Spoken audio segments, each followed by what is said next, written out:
Psychology says people who talk out loud to themselves when alone are often misunderstood, not crazy, not mentally unstable, and definitely not losing their minds. In many cases, your brain works at a velocity that requires verbal output just to keep things organized. And if you have a habit of muttering, debating, or whispering to yourself throughout the day, there are real psychological reasons behind it. 1. You have a high-functioning cognitive system that demands clarity.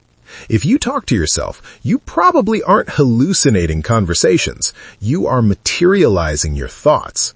Research shows that vocalizing a thought makes it tangible, allowing you to examine it objectively. You'd rather hear the idea out loud than let it bounce around chaotically in your head. Most people's minds are full of fog and abstract feelings. Your brain seeks structure. You use your voice to give physical form to your ideas so you can analyze them, critique them, and improve them. You aren't struggling to think. You are thinking so deeply that silence isn't enough to contain it. Now, giving structure to your thoughts explains why you debate yourself in the shower, but it doesn't explain why you mutter to yourself when you're looking for your keys or trying to solve a problem. That comes down to a specific evolutionary trait. 2. You use verbal cues to heighten your visual perception and focus. People who talk to themselves aren't just making noise, they are upgrading their processing speed. Research shows that saying the name of an object you are looking for actually activates the visual cortex in your brain. Psychology calls this stimulus upregulation. When you say phone or keys out loud, your brain visualizes the item faster and filters out distractions. While others wander around aimlessly, you are programming your brain like a search engine. You talk to yourself because you are hyper-focused on efficiency. You aren't losing it. You are executing a task with higher precision than the average person. But having a sharp focus is useless if your emotions are out of control. And this is where your habit of self-talk becomes your greatest emotional defense mechanism. 3. You possess advanced self-regulation skills. Many people who talk to themselves do so in the second or third person. You might say, "Come on, you can do this," or "Why did you do that?" Research shows this is called distanced self-talk. It signals a high level of emotional intelligence. By talking to yourself as if you were another person, you create psychological distance from your stress.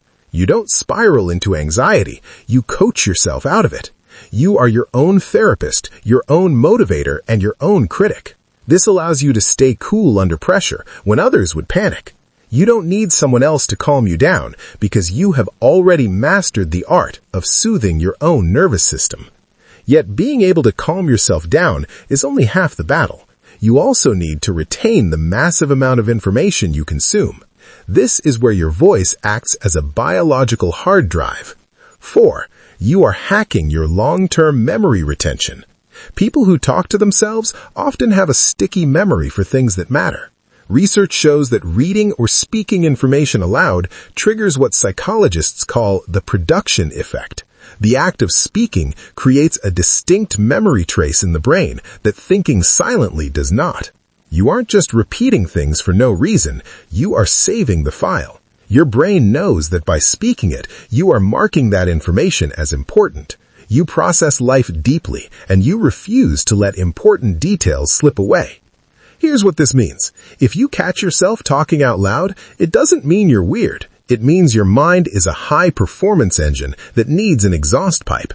You have superior focus, better emotional regulation, and a stronger memory. You aren't crazy. You're just operating on a higher level. If you're the type of person who has full conversations with yourself, drop a brain emoji in the comments so we can see how many of us there are. And if you love research-based content that validates who you are, hit that subscribe button right now, because the next video might just explain why you overthink.